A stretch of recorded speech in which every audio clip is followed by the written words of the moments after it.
I'm knee-deep in water here. You were hoping for champagne. Huh? Should we just bail? Leave Melania? Rocky, I'm the governor. A real governor sticks it out, goes down with the stake. Natasha, you won't believe this. Moose, that fool, is gonna drown himself and all our supplies, too. Yeah, everything. Our supplies? Boris, we haven't even swiped them yet. Music, a roar of jets tears through the sky, a flash of gray, and a cheerful whoop. When you think of legendary animated duos, Rocky the Flying Squirrel and Bullwinkle J. Moose leap to mind. Launched in 1959, the Rocky and Bullwinkle show dazzled with its razor-sharp wit, episodic sagas, and a quirky crew of sidekicks like Boris and Natasha, Mr. Peabody and Sherman, and the earnest but hapless Mountie, Dudley Do-Right. The show thrived on clever puns, sly parodies, and humor that hooked kids and adults alike, though it sometimes pushed the boundaries too far for the censors of its day. One infamous Dudley Do-Right segment, Stokey the Bear, crossed a line by spoofing Smokey Bear, an American icon. The result? A storm of controversy, government pushback, and an episode buried for nearly 4 decades. The Rocky and Bullwinkle magic you awake. Nah, I'm Bullwinkle. Need a round trip? Got square ones, pal. Buckle up, folks. I'm a size 36. It's those missing scientists. And you're back in one piece? What? You expected me in chunks. It's a mine. No, it's yours, my uncle's, technically. Know what a bomb is? Sure, some folks call our show that. Rinky, he's a dummy. Easy. Rock, that's our host you're talking about. Ever hear of a mirage? Yeah, it's where you park your ride. That was too close for comfort. Way too close for me, Rocky. Where are we, anyway? Smack in the middle of nowhere, Bullwinkle. Phew, thought we were lost for a sec. Bullwinkle, what's your deal here? Freezing my antlers off, that's what. They don't call him wrong way peach fuzz for kicks. You mean they pay for that? Quick, call the sheriff. Sheriff, what's the deal? Who are you? I'm Bullwinkle. Not you.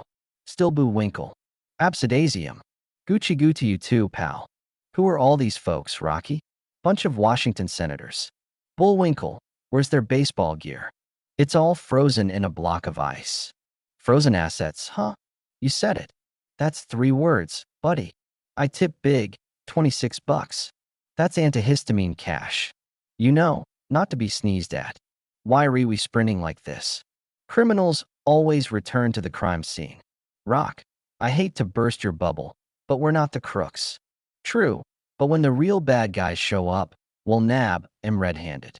You with me? Gotta be. We're on the same bike. Now, for a touch of class, here's Bullwinkle's Corner. Today's poem? Where Go the Boats? The Rocky and Bullwinkle show hit ABC in 1959, winning hearts with its mix of goofy slapstick and biting satire. Unlike other kid-friendly cartoons, it dished out Cold War jabs, ad spoofs, and pop culture zingers that flew over young heads but had grown-ups chuckling. Set in Frostbite Falls, Minnesota, Rocky, the plucky squirrel, and Bullwinkle, the lovable dimwit moose, tackled multi-episode adventures. The show's roster included gems like Fractured Fairy Tales, Peabody's Improbable History, and Dudley Do-Right of the Mounties. Dudley, a send-up of silent film melodramas and Canadian cliches, was a well-intentioned but bumbling Mountie, joined by his trusty steed horse, Boss Inspector Fenwick, love interest Nell Fenwick, and the dastardly Snidely Whiplash. With over-the-top damsels, villainous mustaches, and comedic rescues, the segment was pure hilarity. But Stokey the Bear misjudged its target, poking fun at Smokey Bear, a sacred symbol the U.S. Forest Service fiercely protected.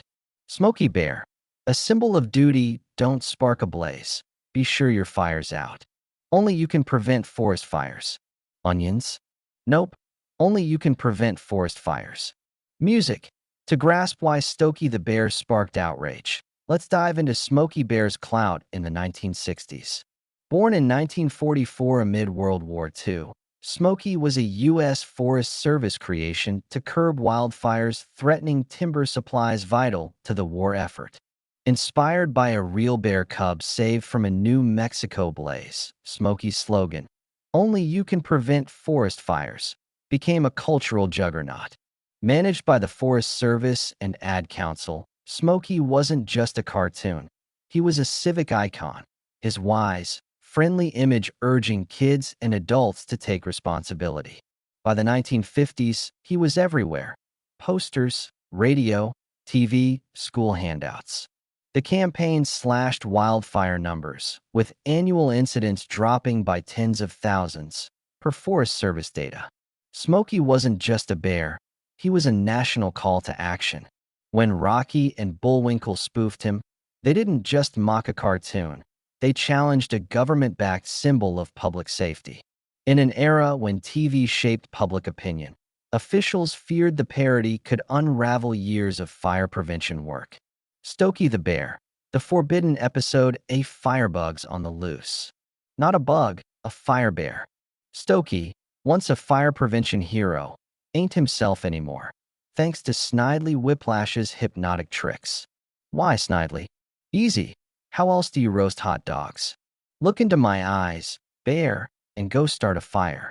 This guy skipped his morning shave. The post-hospital's overflowing. Dudley tried sterilizing thermometers in boiling water.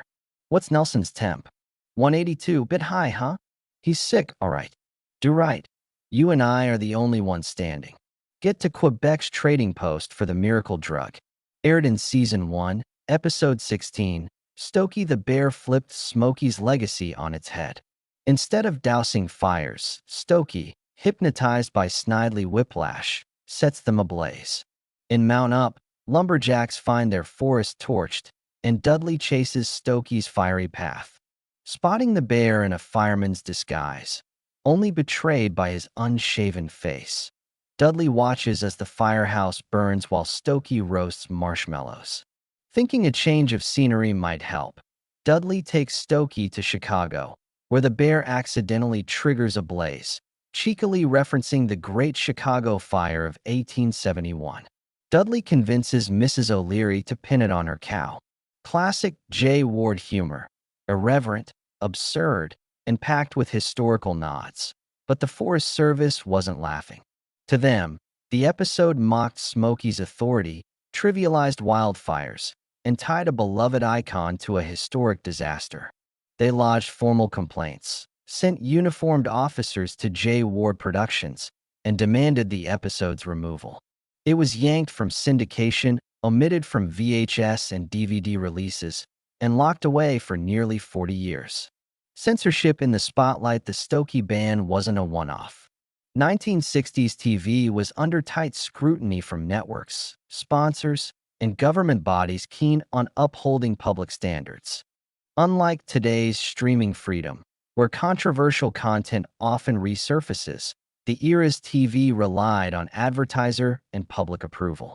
J. Ward's habit of submitting episodes at the last minute let him slip in edgy humor, but Stokey hit a nerve.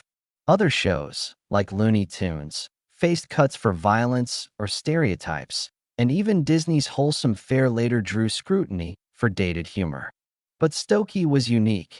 It targeted a government campaign with real-world stakes, seen as a threat to public safety. The episode gained cult status among fans, with bootlegs circulating until the internet age brought it back on platforms like YouTube and the Internet Archive. Outro, what's your take? Did the Forest Service overreact to Stokey the Bear, or was their concern valid given Smokey's role in fire prevention? Drop your thoughts below. Music. The Rocky and Bullwinkle show wasn't just a cartoon. It was a cultural juggernaut that dared to poke fun at everything from politics to advertising. Its serialized stories, like Rocky and Bullwinkle's globe-trotting quests or Dudley's misadventures, kept viewers hooked. Boris and Natasha, the scheming spies, added Cold War-flavored mischief, while Mr. Peabody's time-traveling antics with Sherman spun history into hilarity. The show's genius lay in its layers, silly enough for kids, sharp enough for adults. Stokey the Bear was just one piece of its bold legacy, but its ban highlights the era's tension between creative freedom and public responsibility. Smokey's real-world impact, slashing wildfires through a generation of kids taught to douse campfires, made him untouchable. The Forest Service saw Stokey as a reckless jab at a life-saving message. Yet, Jay Ward's team wasn't out to harm. They were doing what they did best, poking fun at the world.